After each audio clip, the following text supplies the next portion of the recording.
এয়া চাওক আজিৰ এইটো ভিডিঅ'। মেকুৰীকেইটাই খাদ্য খাই এতিয়া দোকানৰ ভিতৰত আৰাম কৰি আছে। এই দুটা মেকুৰী, এইটো এটা মেকুৰী আৰু এইটো এটা মেকুৰী। দেখিছেনে আপোনালোকে? এই দুটা মেকুৰী ইয়াতে দোকানৰ ভিতৰতে আৰাম কৰি আছে।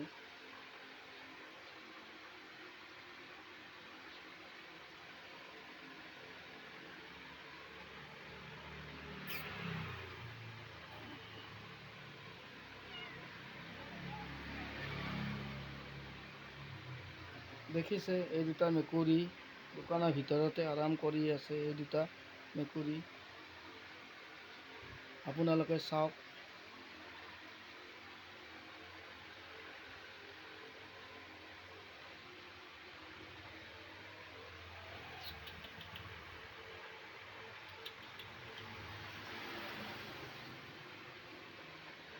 মোৰ আজিৰ এইটো এটা আনটো ভিডিঅ'।